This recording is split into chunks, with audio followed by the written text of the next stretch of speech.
So guys, কেমন আছেন সবাই? আশা করি সবাই খুব ভালো আছেন। আজকের এই ভিডিওটি ভেরি স্পেশাল হতে যাচ্ছে, কারণ প্রথমবারের মতো আমরা বাংলাদেশি কোনো ইউটিউবার বা বাংলাদেশি কোনো ফ্রি ফায়ার প্লেয়ারের উপর রিয়াকশন দিতে চলেছি। আর তাকে আপনাদের সবারই চেনার কথা। আর তাকে যদি আমি বলি যে সে হচ্ছে বাংলাদেশের একমাত্র most recognisable international Free Fire pro, তাহলে খুব একটা ভুল হবে না। এমনকি তাকে নিয়ে অ্যারাবিয়ান সার্ভারের রিয়াকশন কিং ওয়াসিম আসও রিয়াকশন দিয়েছেন। তো বুঝতেই পারছেন তার আলো কোন পর্যন্ত ছড়িয়ে গিয়েছে। আর এখানে একটা মজার কথা বলতেই হচ্ছে, আমি অবশ্যই ওয়াসিম আসকে কপি করি। এটা একেবারে খুবই সত্য কথা, কারণ ওকে দেখে আমার রিয়াকশনের আইডিয়াটা মাথায় আসছে। তো আমি একটা এক নম্বর copy was. So sorry about that, but it's true. তো সেটা যাই হোক, আমি যার কথা বলছি তার কিন্তু একটা ওয়ার্ল্ড রেকর্ডও আছে। সে র্যাঙ্কে সোলো ভার্সেস স্কোয়াডে গিয়ে 21টা কিল করেছে, 21টা হেডশট দিয়েছে। তবে দুর্ভাগ্যবশত এই ওয়ার্ল্ড রেকর্ডের কথাটি কিন্তু খুব বেশি দূর পৌঁছায়নি, কারণ সেই ভিডিওটি ভিউ পেয়েছে মাত্র 3.5 লক্ষ। অথচ এই রেকর্ডটা যদি কোনো ইন্ডিয়ান বা মিনা সাভারে কেউ করতো, এটা কিন্তু ওয়ার্ল্ড ওয়াইড ভাইরাল হয়ে যেত। কিন্তু আমাদের স্টার এত বড় একটা ওয়ার্ল্ড রেকর্ড করলো, সেটা একেবারে কেউ জানতেই পারলো না। বিষয়টা খুবই দুর্ভাগ্যজনক। তো সেটা যাই হোক, আপনি এতক্ষণে নিশ্চয়ই বুঝতে পেরেছেন আমি কার কথা বলছি। সেটা হচ্ছে সবার প্রিয় নাইম আলম। তো তাকে আমরা বাংলাদেশি যারা আছি সবাই চিনি, এবং ও খুবই ভালো খেলার জন্য খুবই নাম করা, এটাও আমরা জানি। কিন্তু দুর্ভাগ্যবশত ওর চ্যানেলে এখনও কিন্তু 9 লক্ষ সাবস্ক্রাইবার হয়নি। কিভাবে এটা সম্ভব? অবশ্য ওর বেশিরভাগ সাবস্ক্রাইবারই কিন্তু বিদেশি, এটা ওর কমেন্টে, ওর ভিডিওর আপনি কমেন্টগুলো দেখলেই বুঝতে পারবেন। তার মানে বাংলাদেশের আমরা এখনও ওকে চিনি, কিন্তু বেশিরভাগ মানুষ ওকে এখনও আমরা সাপোর্ট করিনি। তো আমার মনে হয় নাইম আলমকে আমাদের সর্বোচ্চ সাপোর্ট করা উচিত, যাতে ওর সাবস্ক্রাইবার অন্তত 1 মিলিয়ন আপ হয়। আর তাহলে ইন্টারন্যাশনালি ওর ভ্যালু আরও বেড়ে যাবে, এবং অনেক অনেক ইন্টারন্যাশনাল ম্যাচ খেলবে, এবং বাংলাদেশকে ভালো মতো চেনাতে পারবে, বিদেশে রিপ্রেজেন্ট করতে পারবে। কারণ দেখেন, তিনিও শেখে কে চিনতো? বিটুকে বিএনএল এর জন্য কিন্তু তিনি শেখে আমরা চিনি। তো সেরকম বাংলাদেশকেও কিন্তু সেভাবে রিপ্রেজেন্ট করতে পারতো। তো যাই হোক, অনেক বক বক করলাম, আমি একটু বাচাল টাইপের লোক, আমি এই জন্য দুঃখিত। চলুন নাইম আলমের সেই ওয়ার্ল্ড রেকর্ডটি আমরা দেখে আসি এবং রিয়াকশন করি। So let's get it started. So আমাদের নাইম আলম নামছে ওয়ার্ল্ড রেকর্ড করতে।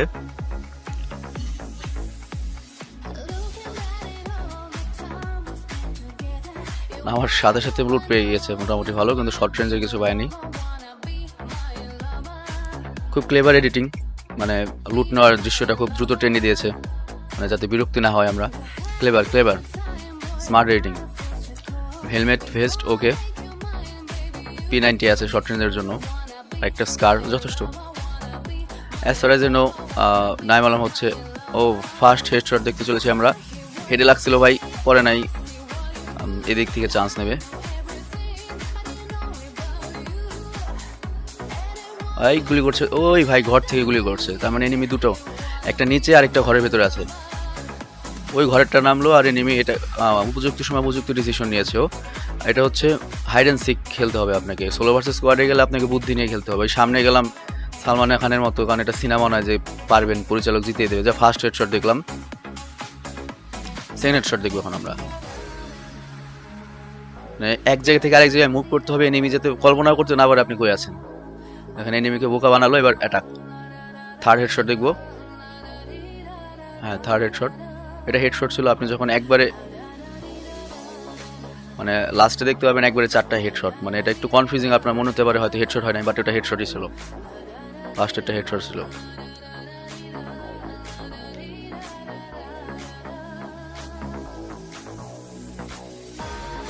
P90 দিয়েই 3টাকে শুয়ে দিয়েছি। এই যে 4টা হেডশট পেয়ে গেল একবার। মাত্র 15,000 লাইকস তোমার ডিমান্ড ছিল ভাই, এত কম? You deserve at least 1 million likes, যদি খালি মিনা সার্ভারের প্লেয়ার হতো। হেডশট খাও, ওয়েলকাম, স্বাগতম জানালো হেডশট দিয়ে। এর মানে এই এনিমির পিছনে আরো ওর স্কোয়াডের লোক আসতে চলেছে। হ্যাঁ, আরেকটা পড়ে গিয়েছে, তার মানে আরো 2জন থাকার কথা আশেপাশেই। ওকে একবারে মেরেই দিয়েছে ভাই। এটা তো খালি কিল চুরি হওয়ার চেয়ে আগে মেরে ফেলানোই ভালো। সোলো ভার্সেস স্কোয়াডের ম্যাচ কোথায় থেকে কে মেরে দেবে, কিলটা চুরি হয়ে যাবে। হ্যাঁ ভাই, ওর স্কোয়াডের লোক আশেপাশে আছে দেখলাম মনে হয়। হ্যাঁ ভাই, গাছের তলায়।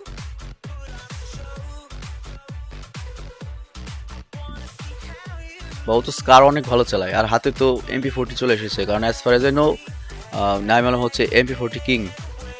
সো এবার খবর আছে।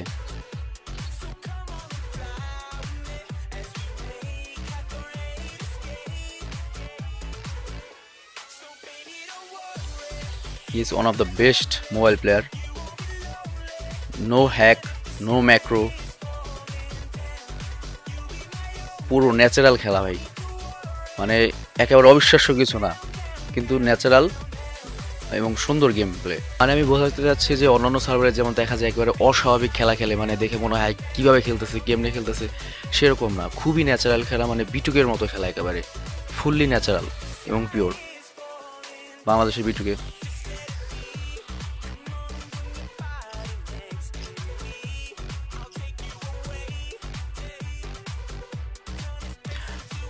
uh, 8 কিল, 8 হেডশট টিল নাও। আরেকটা হেডশট খাইছে, হ্যাঁ একটা পড়ছে। এখানে একটু ক্লক টাওয়ারে ফাইট হবে, কারণ ক্লক টাওয়ার গরম থাকে একটু। আসতেছে ভাই, দুইটা শটগান হাতে নিয়ে। পড়ে গিয়েছে শটগান, আরেকটা আসতেছে ভাই। 3 জন পড়ে গেছে। এক স্কোয়াডেরই হবে আর কি, হয়তো মানে হয়তো কি এক স্কোয়াডেরই আর কি। যাই হোক, এই আরেকটা ভাই, তুই কি মনে করে আসলে একা একা? আবার নাইমকে সে একটা ড্যামেজ দিয়েছে রে ভাই। জোনটাও চেপে আসতেছে একবারে, খুব ক্রিটিক্যাল মোমেন্টের একটা খেলা। তবে নাইম আলম এখানে এই আর কি ভালো পজিশনে রয়েছে, ড্রাইভিং সিটে, কারণ জোনে পড়বো, ওকে আসতেই হবে। যাক, হিল করার সুযোগ পেয়েছে। খালি ভেস্টটা আপডেট করে নিলেই আরেকটু বেটার হতো। এখন কই যাও ভাই? হেডশট না তো যাবেই না। আর ফার্স্ট জোনে তেমন কিছু হয় না, তো ভাইয়ের চিন্তা নাই, এই জন্য তেমন টেনশন করছে না আর কি, টেনশনে কিছু নাই। So till now we have 12 হেডশটস, 12 kills. কাকে গুলি করলো? ও প্র্যাকটিসের মধ্যে আছে আর কি, নাকি কোনো এনিমি ছিল? আমি ভুল দেখলাম না তো।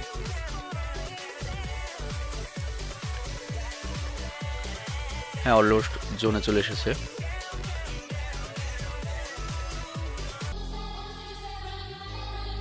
আমি বুঝলাম না এই ভিডিওটা এত আন্ডাররেটেড হলো কিভাবে। মানে এটা ইউটিউবের সবচেয়ে আন্ডাররেটেড ভিডিও বলতে পারেন। আন্ডাররেটেড মানে হচ্ছে আপনি ভালো কাজ করেছেন কিন্তু ফলাফল খারাপ পেয়েছেন, মানে ভিডিও অনেক ভালো হয়েছে কিন্তু ভিউ কম পেয়েছেন, সেটা হচ্ছে আন্ডাররেটেড। আর ওভাররেটেড মানে হচ্ছে আপনার কাজ ভালো হয়নি বা ভিডিও ভালো হয়নি কিন্তু ভিউ অনেক বেশি পেয়েছেন, সেটা হচ্ছে ওভাররেটেড। তো নাইম আলম মানে deserve more likes, more views, more subscribers.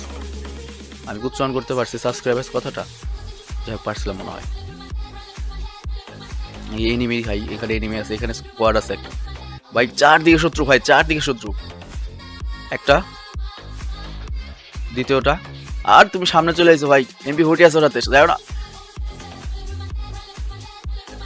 আর একটু আসতেছে ভাই, একা পুরা স্কোয়াড খেয়ে দিল, তাও নিচে থেকে। এনিমিটা কিন্তু মানে ভালো অবস্থানে ছিল, মানে পজিশনের দিক দিয়ে ভালো অবস্থানে ছিল।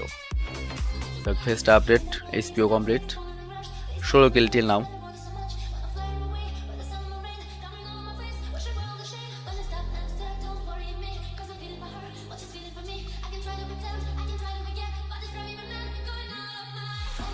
নাইম আলমের মনে হয় কার খুব ফেভারিট গান লং রেঞ্জের জন্য,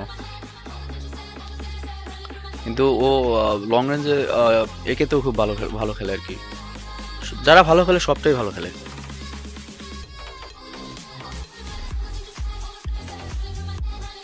এনিমি আছে আর মাত্র 7 জন, দ্যাট মিনস 21 কিল হতে হলে ও 6 জন এনিমি হয়ে গেছে,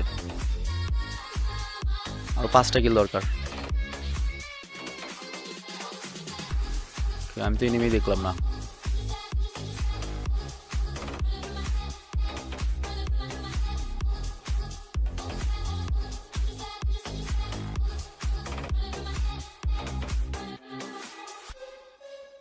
আমি কিন্তু এখন এনিমি দেখি নাই ভাই, আমার চোখে ধরেন, আমার চোখে মনে একটু প্রবলেম আছে,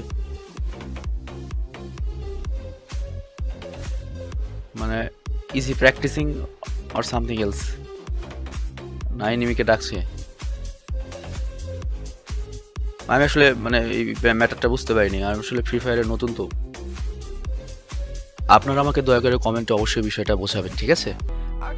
আর সামনে একটা এনিমি, হ্যাঁ স্কোয়াড আছে অবশ্যই, এখানে স্কোয়াডই হওয়ার কথা। নিচে একটাকে ফেলে দিয়েছে অলরেডি, কয়টা যে ওখানে এনিমি আছে কে জানে। 4 জনের স্কোয়াডের খেলা। যাও, এই হেডশট, দুটো হেডশট পেয়ে গেছে। এখন আর কেউ না থাকলে হয় ওখানে। আশেপাশে দেখতে পাচ্ছি না, তার মানে ওরা দুজনই ছিল ওদের স্কোয়াডের। খুঁজছে আরো কেউ আছে কিনা, ফরচুনেটলি আর কোনো এনিমি নেই আশেপাশে। আর 4টা থাকলেও পিটিয়ে মেরে দিত, কোনো সমস্যা হতো না। এতক্ষণই তো 4টে করে পিটিয়ে আসছে সামনে, 4টার সামনে একা ফাইট করে আসছে বেচারা। তো একেবারে ফাইনাল স্টেজের খেলা হবে এখন, একেবারে ফাইনাল দিকের খেলা, শেষের দিকে। সে একটা ফাইট দেখতে চলেছি আমরা খুব শীঘ্রই। আর মাত্র 4টে এনিমি রয়েছে। আমার মনে হয় এক টিমেরই 4জন থাকতে পারে, কিংবা ভিন্ন টিমেরও হতে পারে। এক টিমের 4জন থাকলে ফাইটটা একটু কঠিন হবে। ওই অলরেডি ভাই, ওই যে অনেকগুলো এনিমি এখানে, তো ওরা ভালো পজিশনে আছে, মানে উপরে আছে, ওদের হেডশট কিন্তু বেশি লাগবে। নাইলমের জন্য কঠিন হবে নিচ থেকে মারা। তাই অলরেডি একটাকে মেরে দিছে, তার মানে ওখানে ভিন্ন স্কোয়াডের ছিল। কিন্তু এই 3জন এক স্কোয়াডের, আই এম শিওর এই 3জনের সাথে লড়তে হবে। এটা বেস্ট টিম ছিল এই ম্যাচের। বেস্ট টিমের একজন শেষ পড়ে গেল, দ্বিতীয়জন হেডশট খেয়ে পড়ে আছে। এখন 1 ভার্সেস 1 খেলা আছে ভাই, অমূল্যই শেষ, খেল খতম। নিউ রেকর্ড, 21 কিল 21 হেডশট। ওকে, রেকর্ড ডান। সো কনগ্রাচুলেশনস, অনেক লেটে কনগ্রাচুলেশন দিয়েছি বলে দুঃখিত। So after watched your game play, I must say you deserve more subscribers, more views, but unfortunately there are nothing I can do alone for you, but we can do something for নাইমালম together. মানে আমি একা কিছু করতে পারবো না, but আমরা সবাই মিলে কিন্তু নাইমালমের জন্য কিছু করতে পারি, অ্যাটলিস্ট আমরা বাংলাদেশি যারা আছি। কারণ দেখুন, অঙ্কুশ বিশ্ব রেকর্ড করেছে, এটা সবাই জেনেছি আমরা, বাট আমাদের নাইমালম এরকম একটা রেকর্ড করেছে, এটা কিন্তু আন্ডাররেটেডই রয়ে গেল। আর নাইমালম সম্পর্কে আমার ব্যক্তিগত একটি মতামত হচ্ছে, নাইমালম যেমন অনেক ভালো খেলে, এর সাথে ও অনেক ভালো মনের মানুষও। আমি অনেক বাংলাদেশি গেমার ইউটিউবারদের মেল করেছিলাম যে তাদের গেম প্লেতে একটা রিয়াকশন দেওয়ার জন্য, but unfortunately no one has been responded, but Naimalom is the first person who has given us the permission to react on his videos. So thank you Naimalom very much, and I would also like to say, never stop yourself to break your own records. We want some more records from you.